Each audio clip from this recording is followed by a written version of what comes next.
the FSL Bookclub. Today we're going to be talking about Jean Williams' book, The History of Women's Football. So Stephen, yes. What did you think of this book? Well, I've been dying to talk to you about it because I read it a few weeks ago, and unlike the Wollstonecraft one, when we were reading that, we kind of read it together and talked about it as we went along. As we were going through. We tried something a bit different this time. We read it totally independently, and we've not talked about it at all We until haven't this conferred moment. once. I think we both have so much to come out so now. this is completely spontaneous. We So don't know we'll see what's going to happen. It's going to be a bit chaotic, maybe. Maybe. We don't have a plan, but well, first thing, yes, I absolutely love the book. So credit to Jean Williams. I know she's worked a lot in this space for sort of women's football history, and she's got a couple of books. I've got some of her other books as well, but I would say she is the person to go to for the history of women's football in the UK and in England specifically. Like, it's very clear she has spoken to almost every player, I'm sure, who is still alive and still available, and that depth of knowledge is incredible. It is, and so just so that the viewers know, it's a history of women's football, but it only goes up to the Euros. I think the Euros that England won. 2022, yeah. Because I think the first edition was published in 2021, so it's a recent book, but so much has changed since then with England winning those Euros, and then we've seen. But also, so much has not changed, which is a fascinating outcome for me in terms of what we learned. Fair point. In this book. So maybe we could say a few things that interested us and see if the other picked up on it as well and had any views on it. Yeah, what's the same and what's different for us? Okay, so why don't you go first? I'm curious. It had some of the early history of women's football in this country. So it seemed like there was two great phases, maybe three phases, but there was like before the ban. Yes. There was after the ban. Yes. But actually there was some interesting stuff in the middle during the ban. But a lot that I learned about during the ban, yes. But if you do go back to the beginning, the early days of football when women tried participating, so Nettie Honeyball, what a story from Nettie Honeyball. So she seemed to she was involved in British Ladies FC 1894, and there's actually she seemed such a leading figure, but a brilliant quote stood out to me. I think we have the same quote. From Nettie Honeyball. Yeah. Women are not the ornamental and useless creatures men have pictured. What a quote that is. So how do you pick that out? Yeah, that was one of my key quotes. And this was, when was this? This was in the 1890s somewhere. So that this was late Victorian. So it really coincides with what we write about in Open Play, which is the book that we've written, in terms of that history of women's physicality and how women were seen as being these delicate creatures. And I love how there is this footballer who says, women are not these ornamental and useless creatures. I love that language. Ornamental, it's so powerful. It says so much. So I think what was interesting for me about this early stage, right, was that Jane Williams talks about early folk football that wasn't the formalised football that came before kind of that. She says 1863, before that period. Yeah. And then she talks about how women's football began outside of the auspices of the FA at this time. This was before the FA took any interest or control in women's football. And this was when Nettie Honeyball and the British Ladies FC and so on were active. So one thing that stood out for me during this period was all this stuff on the reception of the game. Yes. Right. Same. So various things, journalists likening women's football to burlesque. Yes. Yes. So to a burlesque, so something that is slightly horrific, outside of the mainstream. Or maybe like a circus show or something. Circus show, so yes, that's what I mean. Seriously. Yeah, not taking it seriously, and I think the burlesque has often been this thing that's seen as outside of the mainstream, like a bit like a bit scary in a way, intriguing and scary at the same time. Yeah. And then stuff like the spectators making fun of the first England-Scotland game. But Jean Williams points out they only had 2 weeks training, so they didn't actually know the game until 2 weeks before. And then the other sort of reaction you would get, the misogynist backlash, men rioting at one game at Shawfield in Glasgow. So so there was kind of opposition, there was belittling right from the start that women would dare to intrude on this men's space. On this men's space, that's right. And then there's the media as well. So there's an image in here from, I think, a Punch magazine or whatever it was, that was really trivializing and making fun of women playing football. And also Jane Williams says that the media coverage has a long history of trivializing and sexualizing women's athleticism, which again is something we found to be true, and it was a way of keeping women small, belittling their feats like on the field. But that didn't mean that women's football wasn't developing at the time, and I was so fascinated to read this history about the early internationals that were happening at that time. And also I was interested to read about Brighton High School, which had a women's football team or a girls' football team. At that time, I mean, late 1800s, Brighton High School has this girls' football team, which is fascinating, because Jean talks about how there were other women's sports developing at the time, so things like hockey that were sanctioned and were allowed, and women were allowed to play, but it was very feminine and kind of reinforcing those feminine stereotypes. Did you pick up on the story of Tommy? Oh, yes, I did. Tommy, who was seen to be too good to be a woman, really. Yeah. I've read about Tommy before in another book, and I might have even mentioned it in one of my books. And I suspect the book I read it in was somebody who'd read it in Jean Williams' book. I can't say for sure. But yeah, it was intriguing. So it was this player, and they suspect her real name was Daisy Allen. Yes, that's right. But the crowd, I remember this other book I read about it, the crowd just sort of started naming it Tommy. Because they thought it couldn't, she was a really good player, so it couldn't be really a girl. And they maybe thought she was a bit of a tomboy. That's it. That's what Jean Williams says. That might be where the nickname came from. That she was considered a tomboy and so called Tommy. So called Tommy. So that was fascinating. That is fascinating, particularly because we now know of women who are too masculine or too good at sport. Are even now kind of, people are skeptical about whether or not they're actually women. That's what I found fascinating about it. So it shows it's always been there. Because it happens now. We know it's happened in the last 6 months. Definitely. Somebody good at the sport, so can't be a real woman because women are not good. That's right. Which kind of leads on to another thing that I suspect you found as interesting as I did. The fact that from 1896, there was a period when there were lots of men versus women games. Oh my goodness. And I had no idea about this history. It was fascinating to me. And not just exhibition games. These were actually serious games that were played. So the Football Association banned them in 1902. Yes, that's right. So there'd been a 6-year period when these games were going on. That's right. And actually, despite the ban, there were charity games. Yes, that's right. We will talk about that, how it became unregulated. But so like during World War One, there's a mention of a game against women versus sort of recovering soldiers who've come back from the war. But I actually find it fascinating that so I think the Football Association was founded in 1863. Yes. We're not going to talk about the history of that. No, we're not we're not historians, and it's all in the book. But there was a period of 39 years when the FA technically permitted women versus men games. That's right. And so they never sort of thought to outlaw those games, and I think that could have been partly because, to begin with, they couldn't imagine that they would even take place. Yes, that's right. But then once they did start taking place, they decided to regulate it. And I also think it's part of this, what we see in the history of many women's sports is,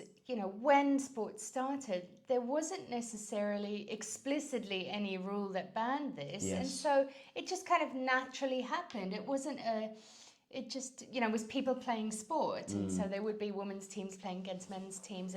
And there wasn't any rule against this. And no one had thought that there would be a need for this.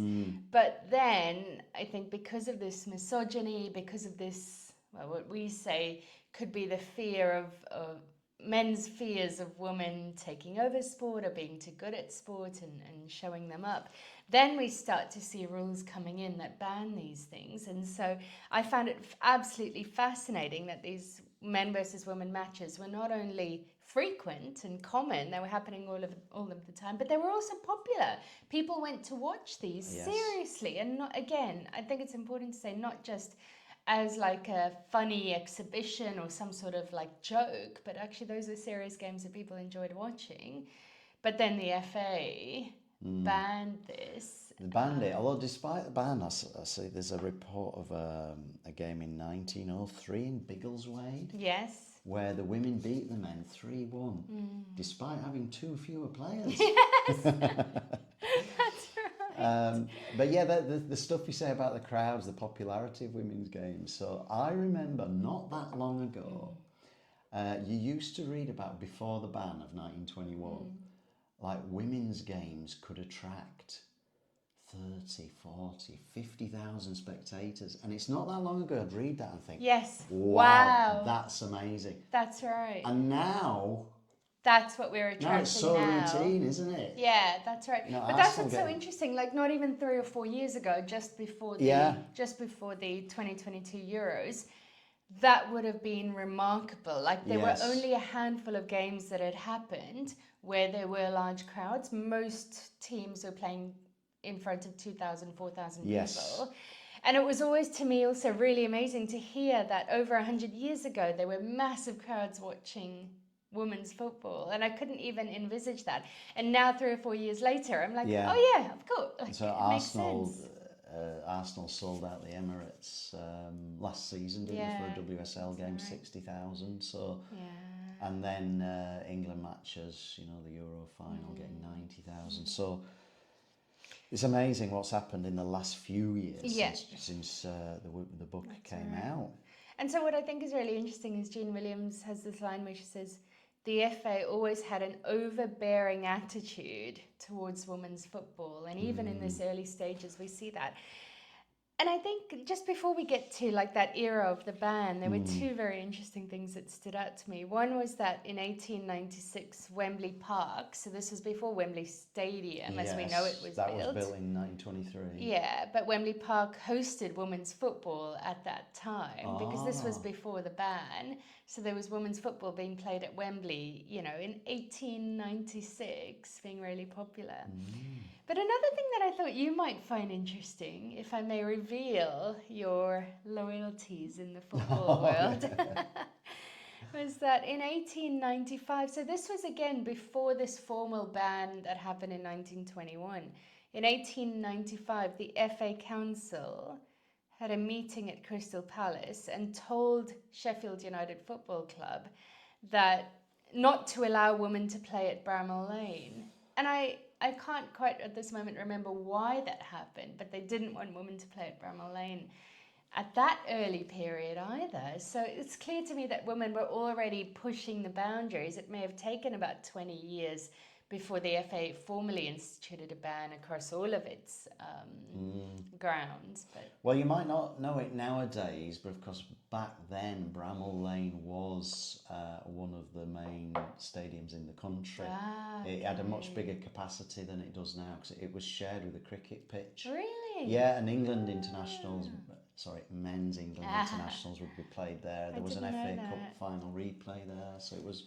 And Sheffield United men were league champions in 1898, so it was one of the top grounds in the country. But yes, it is sad hearing about that, especially in the light of sort of Bramall Lane is now kind of in the Lionesses folklore after the That's Euro right. semi-final. It's part of the lore of. And they'll be playing there in a couple of weeks' time as well. So hopefully, well, no, it won't quite make amends, but I'm quite pleased with how Sheffield United are sort of acknowledging women's football. You might remember Alex Scott saying in the run-up to the Euros they couldn't get clubs willing to host games. That's right. So I'm pleased Sheffield United were one of the teams that were willing to host them. Alessia Russo's brilliant back heel. You know what I also find fascinating about that? So obviously a lot of this book focuses on English football and football in Britain. But it is, I will give credit to Jean Williams, she does talk a tremendous amount about women's football around the world. And in this section, she talks about how women's football was popular worldwide. So she mentions here in South America, in Oceania, in Asia, in North Africa, how there were many football games, women's football games being put on with huge crowds as well in those countries. Yes. Like again, there's 40,000 crowds at that time all over the world. So it wasn't just an English phenomenon, you know. Brilliant to see. Yes. Should we move on to the ban? If I may just have one Of course, don't want to rush And this is a point that you wouldn't have picked up on, I think, but that for me, so there's a movie that I love called Mona Lisa's Smile, and it's about this kind of woman professor at Wellesley College in the States who radicalizes her students into like feminist thinking. I've not seen it. Oh, you have to see this movie. It's one of my favorite movies. She like radicalizes her students into like feminism at a time when many women students went to college to find a husband. Really, that was the point of going there. This movie focuses on the art teacher, but in the movie there is this secondary character who is the she does all the sports for the girls at the college, and she's just a very secondary character in the movie. Anyway, I think that character is actually based on a real person who is mentioned in this book, because Jean Williams talks about someone called Lucille Hill, who at Wellesley College introduced football to Wellesley at that time. And many of the parents and the administrators in the school were horried about this because it was seen as like a working class thing to do. I do remember that. Yeah, and they didn't want their kind of well-to-do girls to be involved in this kind of sport where they may play against people not of their class. And so I just really wanted to say, I want to see the movie about her and the football. Right, so instead of being a secondary character, I want her to be the main character. And what's also very interesting, as an aside, in the current movie, I can't remember if it's explicitly said, maybe it is, but it's like she's painted as this lesbian, and you can tell in the movie that it's a bit like taboo, a bit like ooh, but I want the full movie about her, hopefully as a lesbian, bringing football to Wellesley. I would love to see that. So there's my pitch. Yeah. All right. On that note. So should we move on to 1921? Yeah, now I'm ready, so the FA bans women from playing football, and I've seen some controversy about, was it actually a ban? Yes. So people often ask that. Yes. Yeah, is it? And I think Jean discusses this. Is it technically a ban? So it's not technically a ban, but it's effectively a ban. That's it. Because what the FA did was basically said that if you allow a women's game at your stadium, you will face a sanction. That's it. And they also said to referees, if they refereed a women's game, they would face a sanction. And I think it would have been a severe sanction. Oh, yes. And there were also people who we'll see later, I think, who were involved in women's football at the time, taking women's teams abroad, who on their return to England were banned from managing football and being involved in football. So what seems especially pernicious, I don't know if you spotted this one, they weren't happy just banning them from all football grounds. They even asked rugby and cricket clubs not to let their grounds be used for women's games. Wow, So really, by taking away the means to play a Yeah. game at any place where you could have spectators, that's why they say it's an effective ban. It was effectively a ban. And that's right. And so there was a period after that when, of course, the only way to play, they would go on tours to other countries where it wasn't banned. So there's a lot of that built before we get to that. Yeah. I just wanted to talk a bit about the reasons for the ban. Yes, okay, yeah. Now, did you form a view on this at all? Why the ban occurred? No, but I'd be interested to hear your thoughts. Well, I've always heard there was one reason, but the book made me realise there was probably a second reason as well. So, one reason, I think this is a fairly standard view, was that they were happy with women playing football during World War One because a lot of the men were away fighting. Yes. And it was good for morale to have football matches for people to go watch. So women did it, but then when men came back... And also, at that time, women were doing much more physical jobs. Yes. They had to go and work in, like, munitions factories and so on. So women's physicality was actually not only allowed, but seen as a good thing in that time because they needed to do that stuff. Yeah, in fact, there was even a team called the Munition X. Yes, I loved it. But there's another reason I only just realised, right? So I've always known that the men formed 2 extra divisions in 1920. Oh. So the Men's Football League only had Division 1 and Division 2. Right. In 1920, they formed 2 extra divisions. So it was Division 3 North and Division 3 South. So it was regionalised. Yes, I remember reading that. Which means suddenly you had a whole host of new professional men's clubs who were highly dependent on the gate receipts. Oh. Back in those days before TV revenues. Of course. It was all about the gate receipts. That was how you made your money, yes, that's right. So I think this could have been seen, if that's formed in 1920, they could have seen this as a threat to the development of the men's game. That's right. If people are paying to go and watch women's games. Absolutely, that makes sense. Yeah.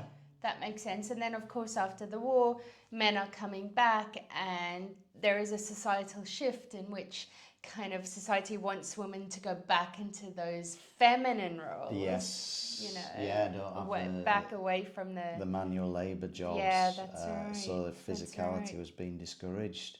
So I think the other reason why some people are hesitant to talk about it as a ban is because women's football did actually continue after this ban from these grounds, except that it was highly unregulated and unrecognised. And as you say, people were playing overseas. I was fascinated by how many international tours and games there were.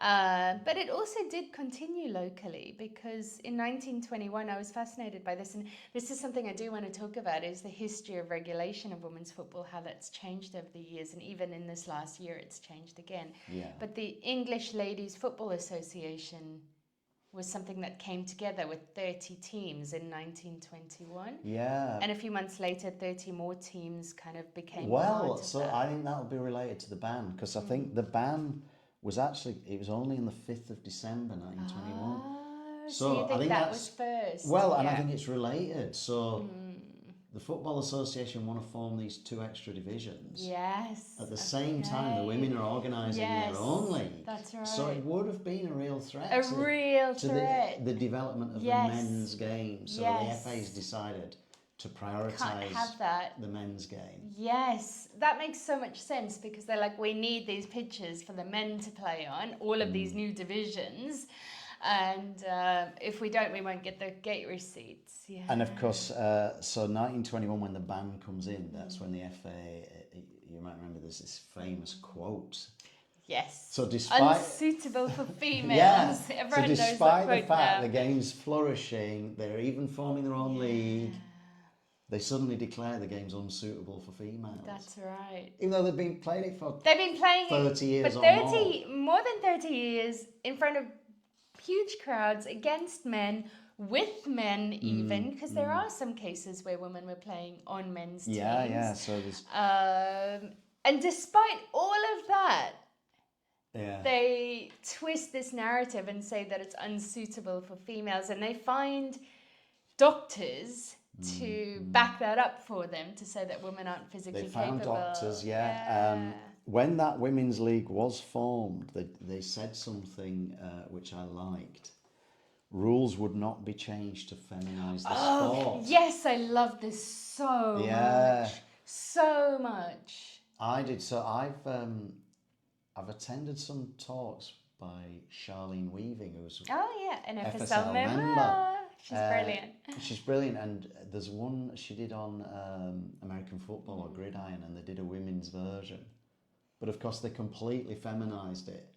That's right. So yeah, I think that's really important, because even now we're still seeing calls for the feminization and the watering down of football for women. We're seeing many calls for smaller goals, for lighter balls, for smaller pitches, and all of these things. That is part of the history. But what's really interesting to me is that these players early on in the development of football were adamant that no, they do not want a different version of the game. They want the game as it is. And this is, we should say, I think we both feel a little bit uncomfortable with talking about women's football as a concept, because it does sometimes make it sound like a very different game. Sport. Yeah, that's right. And so for us, I think we would both prefer to say football played by women and football played by men, because we think football is for everyone and should be. But obviously as a shorthand, and also recognising the social history and impact of it, women's football is a different beast, I guess, now. On the not making rule changes, yes, there are still people now calling for smaller balls, smaller goals, smaller pitches. That's right. And I'm sorry to say, I found a recent report, even from Emma Hayes. Really? Who is a brilliant manager. Oh, the best. Maybe she's been misquoted, but there was a report from a few years ago where she suggested smaller goals. Wow. I wonder if she'd say the same now, though, given the rapid development in the last few years of quality, speed, strength, and all of that. Yeah, and I always thought that was stupid anyway. It's another way of creating an effective ban. Yeah, so first of all, they won't be allowed to play on all the professional grounds. Well, you wouldn't be able to play on all the professional grounds or community grounds that exist already. But also, hasn't anybody thought, if the goals are smaller, it makes it harder to score? That's so true. Why just make it easier for the goalkeeper? Anyway, goalkeepers now in the women's game, finally, they have dedicated professional goalkeeping coaches. Well, that's another thing. So before, women were kind of blamed for being too small and not good enough at goalkeeping, and that's why people were saying that you needed smaller goals. But actually, all that they needed was professional goalkeeping coaching, which has happened. Remarkably, that's only happened in the last few years. We've seen reports where, like, Chelsea and Arsenal for the first time had goalkeeping coaches dedicated. Yeah, and now the standard is incredible. Absolutely. So I remember watching women's football on TV about 20 years ago, and it became a bit of a standing joke that the goalkeepers weren't very good. Of course. And there were some blunders, but it's not as if it's like genetically hardwired that they can't be goalkeepers. That's it was a lack of the development of the game. And now if you look at a goalkeeper like Hannah Hampton, it would be an insult to her to say she needed a smaller goal. It really would. It'd be so patronising to give her a smaller goal to make the game easier for her. Definitely, yeah. Yes. So yeah, I found that really, really fascinating in terms of, where football, again, and I think what I was saying before in terms of people are hesitant to call it a ban because it wasn't necessarily a full-on ban, it was an effective ban. But to find and learn about the way that women's football actually continued and the growth of the game continued in that time, despite that effective ban, and there was loads of football going on. But there's something I found problematic about it. Yes. And I'm sure you I think this is what I was going to mention next. So almost all these tours were for charity. They were non-profit, and there's a line in the book about... We both have that line, I can see that. Altruism as a way of overcoming societal disapproval. That's right. So we had this shift in society after the World Wars, World War One, and then where women are now expected to go back into the home, to go back into the feminine trades and be back in the home and that kind of thing. And so we see a loss of people's understanding of women as being physical and strong and capable. And we see again, or not again, but a rise in people wanting women to display their femininity. And then this comes through in the football, where there are these women's football games happening, but the main purpose of them then is altruism and charity. Yes. And so women are allowed to play, but only if it's for the good of the community. So it's not a job. Because you said feminine trades, but I suspect around about that time the expectation was that most women would be housewives. Definitely, that's right. And so not or like doing sewing Yeah. and those kinds of things. But yeah, so then this is where we start to see this shift, which I think is something that even now is stubborn in the women's game. And we write about this a little bit in our book, is that women's football is kind of has this image that it should be family friendly, it should be for the good of the community, it should be have all of these kinds of values that men's football is not expected to have. Yeah. And that's why I think we see players and fans of the game pushing back against that a little bit, because we do think those are good values to have.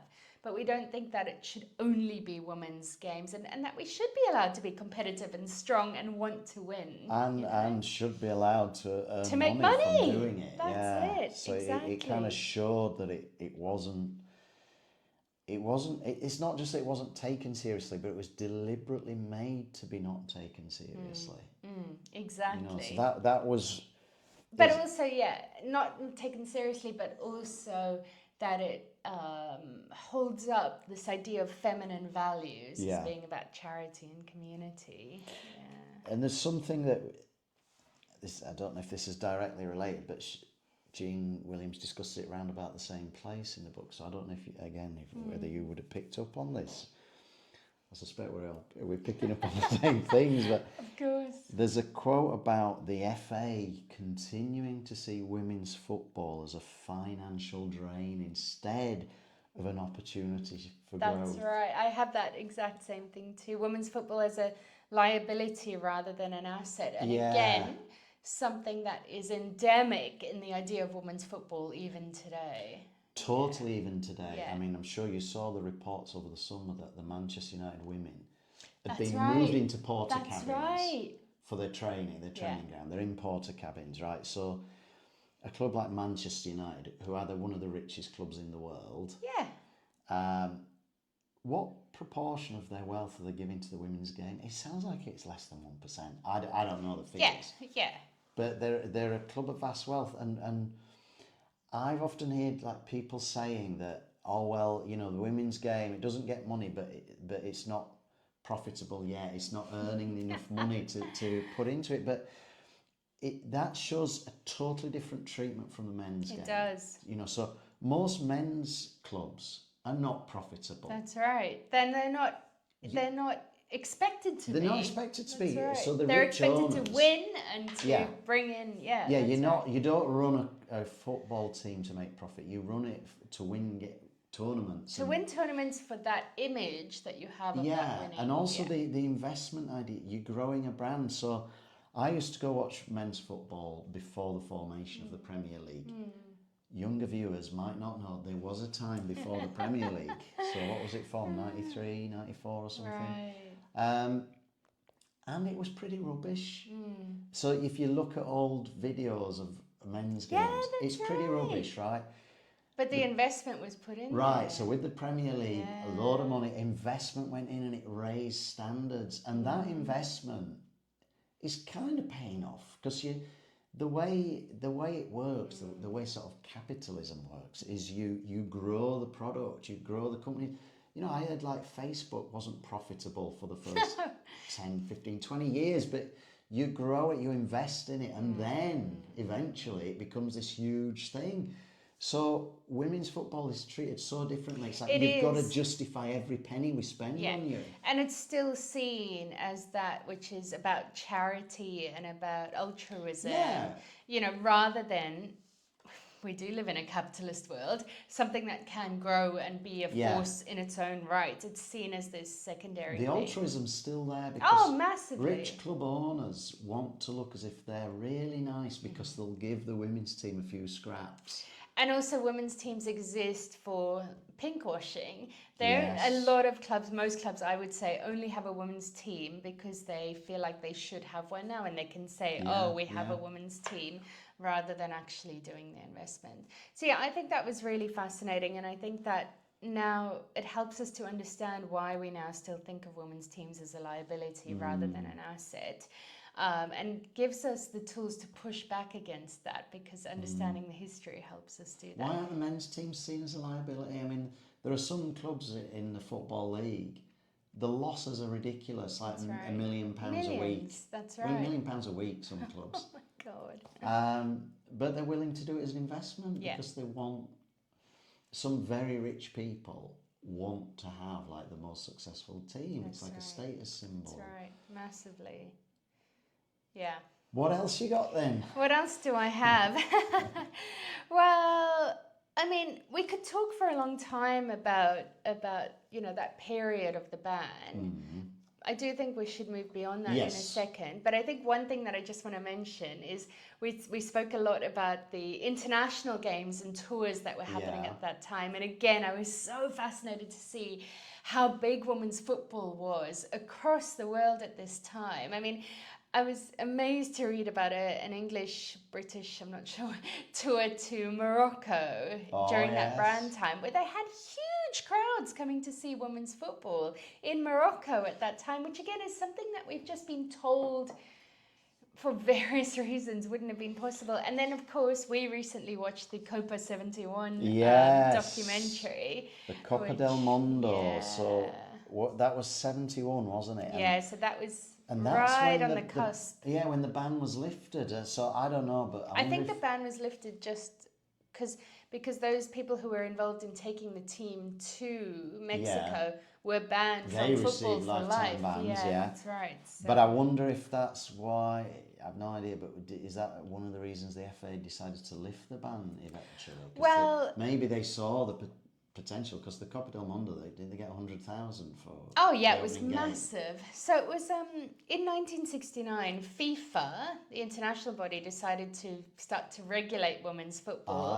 And again, I think they started to see the threat that this growing trend was having.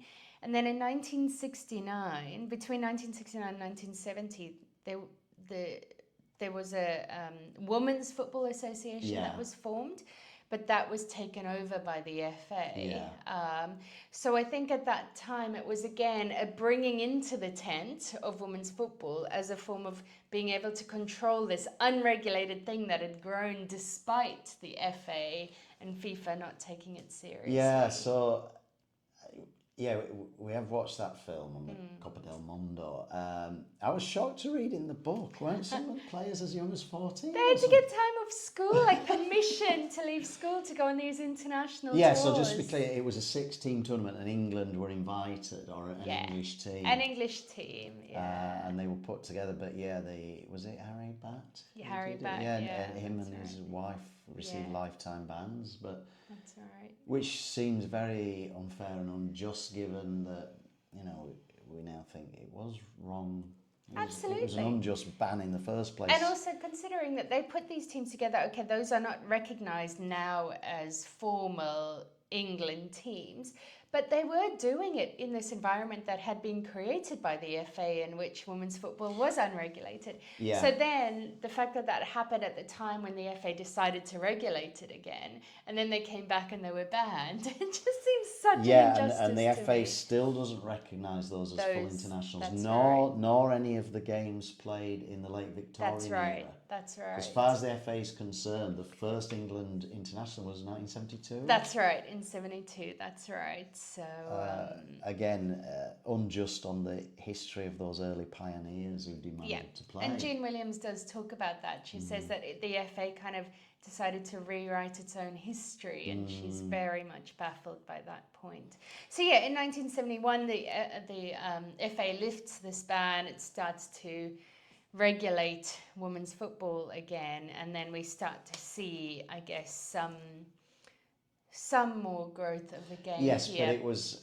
so it's full of stories. So one thing we've not mentioned yet, which was a real surprise to me, right? My background's in philosophy, not history, but she has loads of oral histories, doesn't Oh, she, it's with beautiful. players? So it's amazing to read. this was unusual for me. So there's loads of players talking about those early days of the England team. So yes, it wasn't banned, but it wasn't funded. Oh, it was such a homemade operation, and you've got to say hats off to these women who made it run. Absolutely.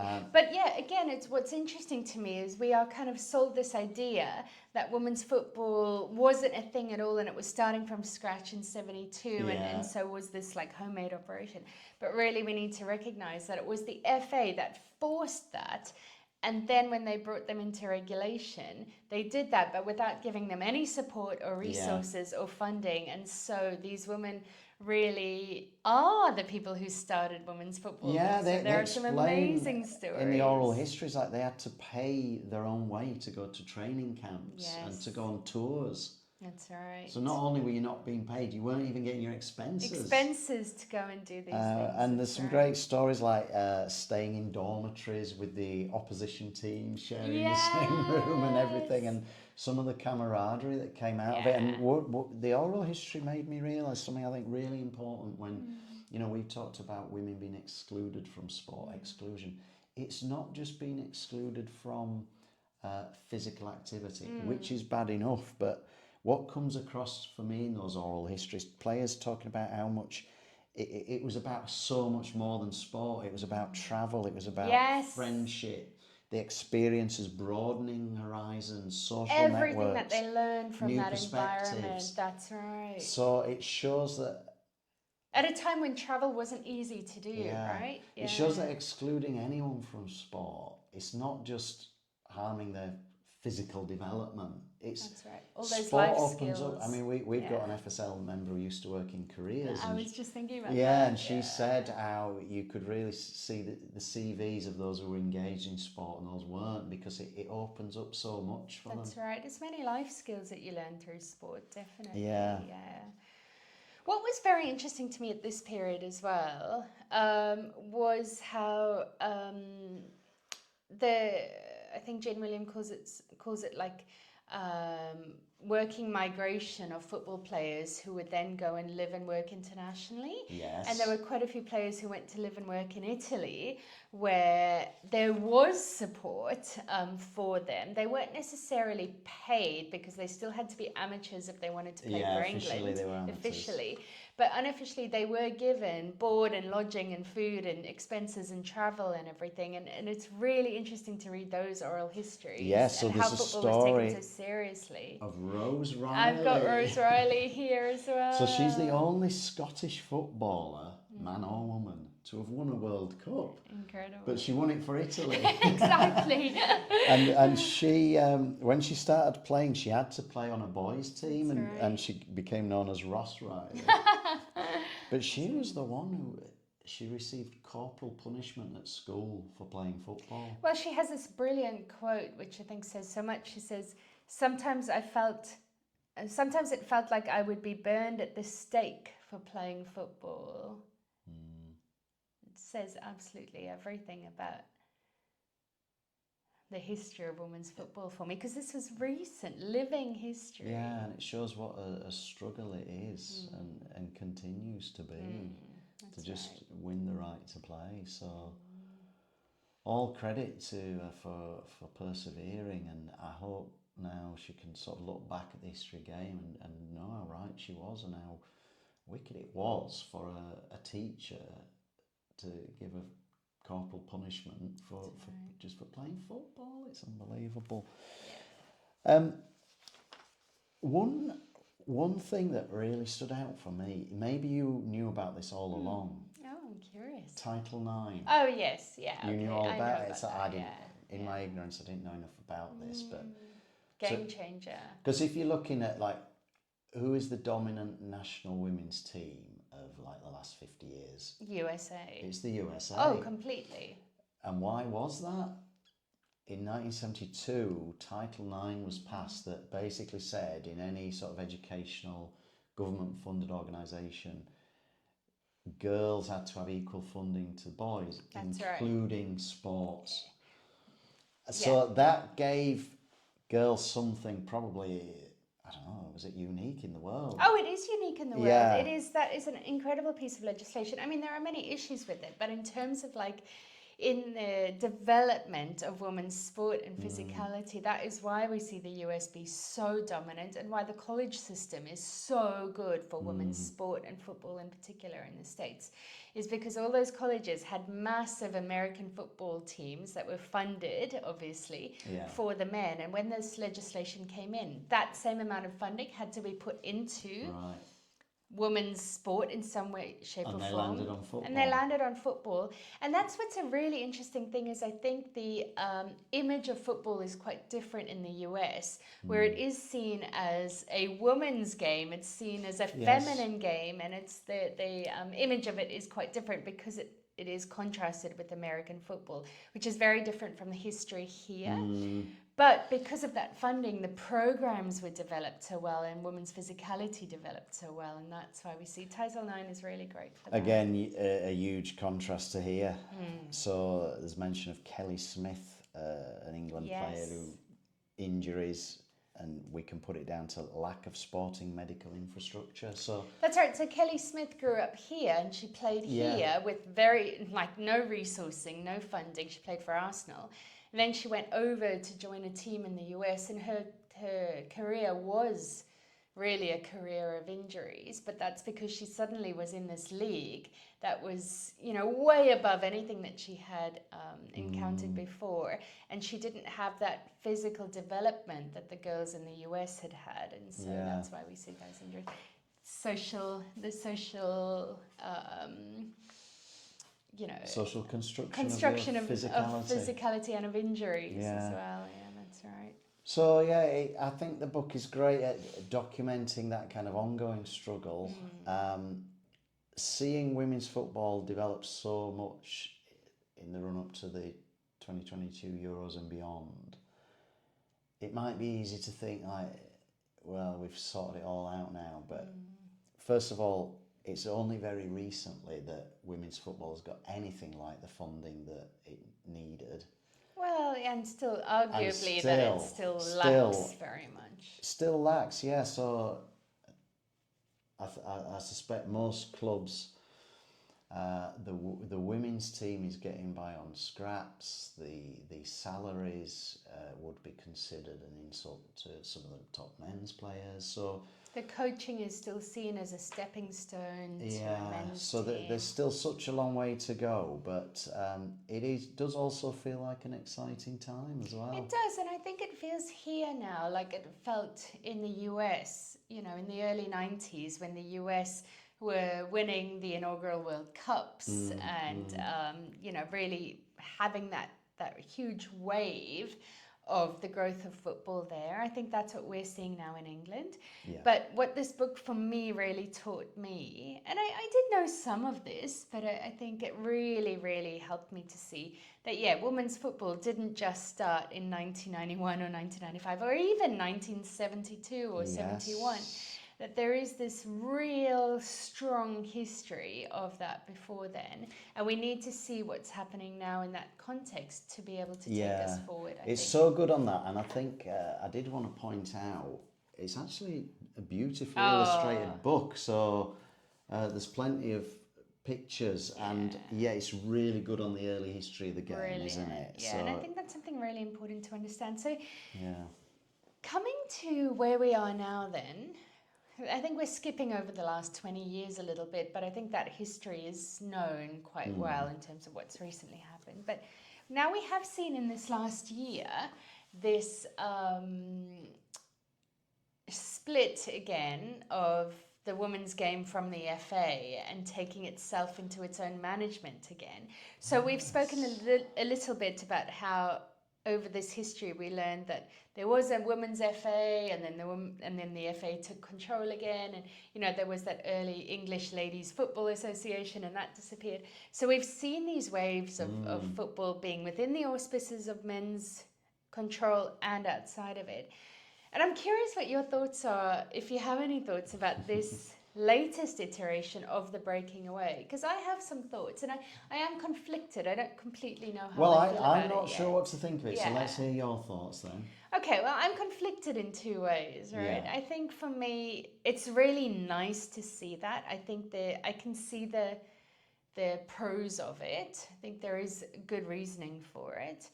But also in the context of the history of it now, I do worry that, the splitting of it could mean some of the cons could come to the fore. Will there be a call for the feminization of women's football and for the change? Is the economic might of this new organization strong enough to actually carry it, or will we see this go on for 4 or 5 years and then it come back into the auspices of the FA? I think the FA is massively problematic. I'm not trying to say that that's where I think it should fit, because of its own patriarchal and misogynistic history. But I do see that there could be some real pitfalls ahead for this new organisation as well. And so I'm very curious to see where that goes. Oh, thank you. Yeah, I mean, I don't know if I'm just not good at foreseeing the future, but it's often in retrospect you start to understand the significance of these changes. Yeah. I remember when the Premier League broke away from the Football League. At the time, I thought I didn't think that was particularly interesting. Yeah. Now you think it's such a significant change. So that's right. So we don't know.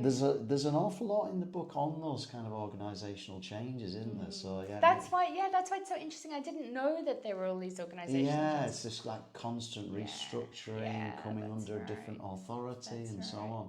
One thing I will quickly say about this, because I find this quite fascinating, is Nikki Doucet, I'm not sure how you say her name, who is now the CEO of this new organisation.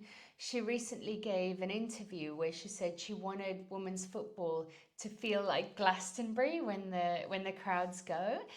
And many women's football fans felt quite uncomfortable about that. And I think now, again, understanding the history of women's football and this idea that women's football should be a burlesque or should be an altruistic thing that's good for the community and always fun and nice and not being competitive necessarily, being more about a day out than being about the game. I can see why people are very uncomfortable about that, because we know that that's the way to put women's football in a box in many ways.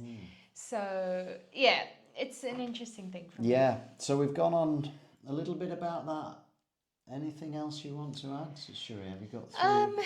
I think that was everything I wanted to discuss. I mean, I think there is some interesting things happening later in the book. You know, we've spoken a lot about misogyny, but also we should mention the institutionalized racism and homophobia that is, again, symptoms, or not even symptoms, even more strongly than that, embedded within the kind of organisations that the FA are and so on. And so recognising that, again, helps us to understand where women's football is going. I mean, the treatment of Hope Powell, for instance, seems outrageous. Absolutely.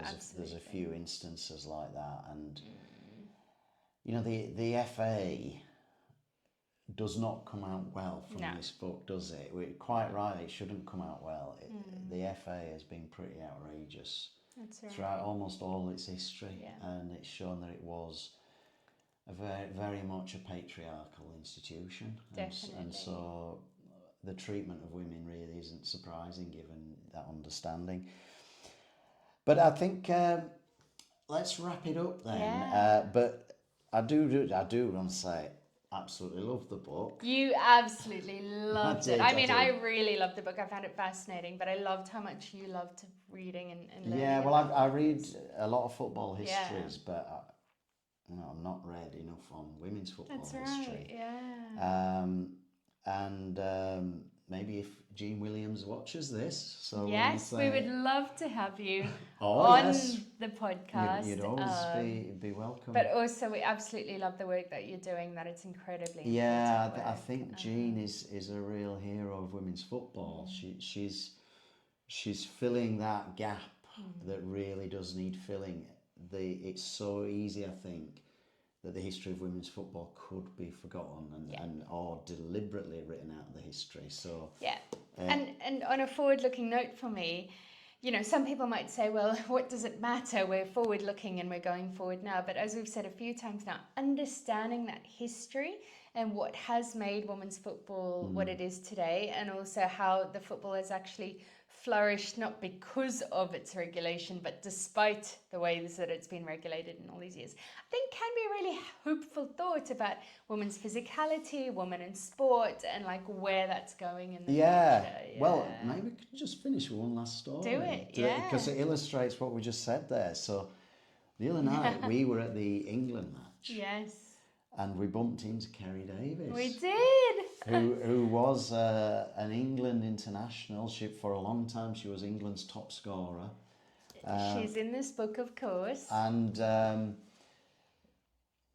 she was surprised that someone recognised her. Yeah, that we knew who she was. And I said to her, I hope the FA give you free tickets. And she says, well, they have done in the last few years, but only in the last few years. So seeing someone like that, a real kind of hero of the early days of the Lionesses, and how big the Lionesses now, and how she can walk around outside Wembley Stadium without on a night of an England match. Yeah, without people recognising it. Shows, I think, how much is left to do to recover that history of the game. Definitely, and how important that is, because I could tell from the way that she answered your question that she kind of felt that there was more to be done, almost, you know, in terms of like reparations by the FA. And that's an important part. And I think knowing this history and more people being aware of this can help us to recognise those early footballers and can help us build going forward. So it's amazing. Yeah, we love this book completely. So we highly recommend this book. And we have a few others of Jean Williams that we would like to read as well. So thank you very much. Bye.